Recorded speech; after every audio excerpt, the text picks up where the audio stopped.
pertama-tama marilah kita panjatkan puji syukur kepada Allah Subhanahu wa Ta'ala, karena dengan nikmatnya Allah masih bisa memberikan saya kesempatan untuk memenuhi tugas dua pendidikan agama. Semoga kita mendapatkan ampunan dan lindungan dari Allah Subhanahu wa Ta'ala. Yang pertama-tama izinkan saya memperkenalkan diri. Nama saya Kamelinda Safira dengan NPM 2135 515516046.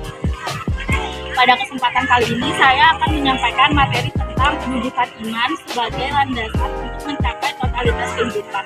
Materi pertama yang akan saya bawakan yaitu pengertian dan fungsi iman.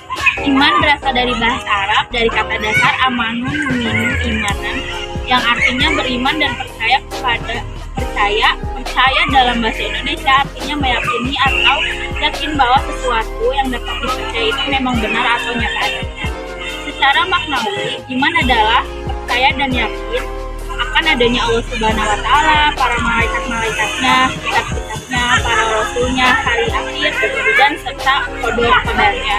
Percaya dengan yakin kepada enam hal itu disebut arkanul iman atau rukun iman, sebagai mana dalam sebuah hadis yang diriwayatkan oleh Imam Muslim, maka kabarkan padaku tentang iman. Rasulullah bersabda, iman adalah bahwa kamu beriman kepada Allah dan malaikatnya, serta kitabnya dan rasulnya, dan hari akhir, serta kamu beriman dengan qada-qadarnya baik dan buruknya.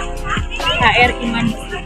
Sebutan untuk orang yang percaya yakni atas iman yaitu arkanul iman, disebut mukmin. Lalu iman adalah syarat diterimanya amal soleh, yaitu amal kebaikan yang dilakukan seorang muslim. Kebaikan yang tidak dilandasi iman akan sia-sia. Sebaiknya iman yang benar melahirkan amal kebaikan atau amal soleh. Iman pun terkait dengan hijrah dan jihad. Iman ada 6. Yang pertama tentang percaya kepada Allah. Dengan demikian kita tidak akan berbuat maksiat karena yakin bahwa Allah itu ada di mana. Lalu yang kedua percaya terhadap malaikat-malaikatnya. Maka kita yakin bahwa apapun yang kita perbuat ada malaikat yang selalu mengawasi dan mencatat. Lalu yang ketiga percaya pada kitab. Maka kita yakin bahwa segala telah ditetapkan dalam kitab Al-Quran sebagai pedoman hidup. Lalu yang keempat percaya pada nabi-nabi dan Rasulullah. Dengan demikian kita akan selalu mencontoh apa yang telah ditetapkan oleh Rasulullah. Dan yang terakhir yakni percaya terhadap takdir Allah. Maka demikian membuat kita akan percaya bahwa seberapapun rezeki yang telah Allah berikan dan setinggi apapun tahta yang kita dapatkan, maka kita akan yakin yang demikianlah yang terbaik untuk kehidupan kita. Ada fungsi iman dalam kehidupan manusia, yaitu ada mendekatkan diri kepada Allah, hidup menjadi lebih mulia dan teratur, mendapat ridho dari Allah, termotivasi menyiapkan bekal buat hari kiamat, selalu ikhlas dan tawakal atas semua takdir Allah, dan tidak mudah terjerumus dan kejahatan dan perbuatan maksiat. Lalu yang kedua ada tentang pengaruh iman dalam kehidupan. Iman merupakan satu kata ibarat bunyi dawa yang bergema dan menggerakkan jiwa orang muslim, membuat rindu kepadanya, membuat sanubarinya bergerak, kakinya melangkah dan perhatiannya tertuju kepadanya. Ini merupakan medan yang menjadi ajang perlombaan dan hendak orang yang suka berlomba bertanding kepadanya.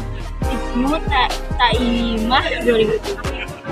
Seorang yang beriman maka ia akan senantiasa berlindung kepada Allah dari setan ketika mengerjakan kebaikan atau ketika ada hasad mengerjakan keburukannya. Pengaruh iman terhadap hidup manusia sangat besar. Berikut ini dikemukakan beberapa pokok manfaat dan pengaruh iman terhadap manusia. Yang pertama ada iman menyiapkan kepercayaan kepada kekuasaan Allah. Lalu ada iman menanamkan semangat beraninya menghadapi maut. Ada iman menanamkan sikap self-help dalam kehidupan. Yang keempat ada iman mewujudkan kehidupan yang baik atau hayatan thayyibah. Lalu yang kelima ada iman melahirkan sikap ikhlas dan konsekuen. Yang keenam iman memberikan keberuntungan. Lalu yang ketujuh ada iman mencegah penyakit. Menurut Dr. Andes Mas Cukup Zuhdi di dalam keragamannya yang berjudul Studi Islam, ia mengemukakan beberapa pengaruh iman kepada Allah terhadap kehidupan seseorang, yaitu Iman kepada Allah mendorong seseorang untuk bertakwa kepada Allah dengan jalan melaksanakan segala perintah dan menjauhi segala larangannya.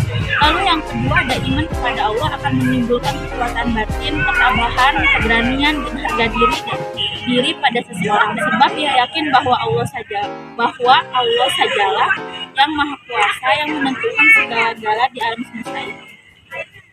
Lalu yang ketiga, ada iman kepada Allah akan mendatangkan rasa tentram, aman, dan damai dalam hati seseorang, karena ia telah menyerahkan diri sepenuhnya kepada Allah Subhanahu wa Ta'ala untuk melindungi keamanannya dan menutupi segala kebutuhan. Salah satu pengaruh iman adalah menjauhkan seseorang dari perbuatan maksiat, karena ketika di dalam hatinya memiliki benteng dan fondasi yang kuat atau disebut iman, maka tidak ada satupun yang dapat memungkirkan, baik itu dari godaan setan maupun pengaruh hawa nafsu. Nabi Shallallahu Alaihi Wasallam bersabda, tidak berzina orang yang beriman itu, tidak mencuri orang yang beriman itu, dan tidak minum minuman keras bagi orang yang minum sedang dalam keadaan beriman. HR Bukhari dan Muslim. Selain hal-hal yang telah dijelaskan di atas, maka banyak pengaruh-pengaruh lain, diantaranya ada menghiasi diri orang yang beriman dengan budi pekerti yang baik, jauh dari kesulitan dan hal-hal tidak berguna. Lalu ada menjadi sumber ketenangan dan kedamaian bagi setiap orang, karena ia sejalan dengan fitrah dan seiring dengan tabiatnya. Ada juga suci dalam hati dan kejernihan jiwa dari prasangka rapat dan takhayulnya, menampakkan kemuliaannya atau disebut hija dan kekebalannya disebut mana'ah. Lalu yang kelima, ada berhias dengan akhlak mulia, dan yang terakhir ada bersemangat, giat, serta rajin bekerja. Lalu di materi terakhir yang akan saya sampaikan yaitu tentang kedudukan iman sebagai landasan untuk mencapai totalitas kehidupan. Dalam Islam telah disediakan suatu sandaran kehidupan, yakni iman, yang menjadi pegangan dan sandaran dalam menjalani kehidupan dan memperjuangkan masa depan menuju kebahagiaan yang hakiki, baik kebahagiaan di dunia maupun kebahagiaan di akhirat nanti. Iman, jika kita lihat dari segi bahasa Arab, iman mempunyai arti kepercayaan yang dimana tersebut akan menjadi sebuah pedoman dalam menghadapi setiap seluk-beluk dari kehidupan.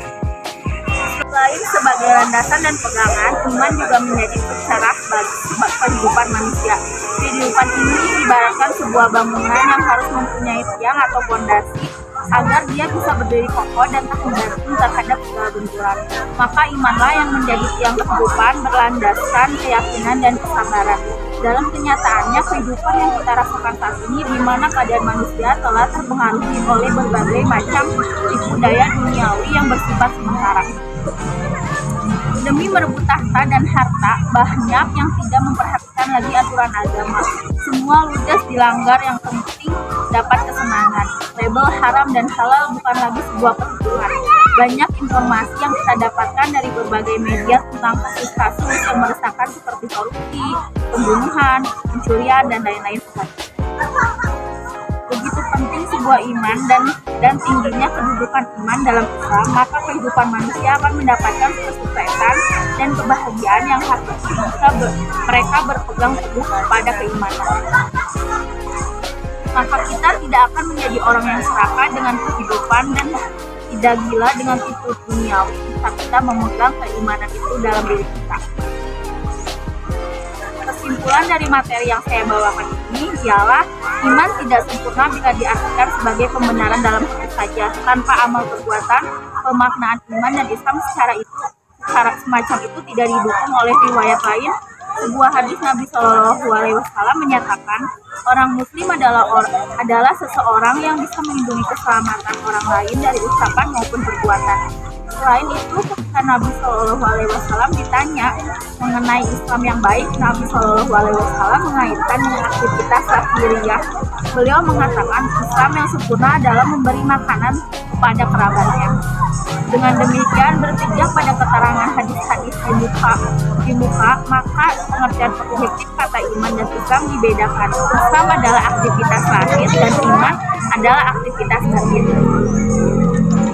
hal ini tidak dapat dijadikan sebuah kesimpulan akhir. Kesimpulan ini didukung oleh Al-Ghazali. Menurutnya dalam pandangan syariat iman dan Islam memiliki keterkaitan dengan dua keputusan hukum dunia dan hukum akhirat.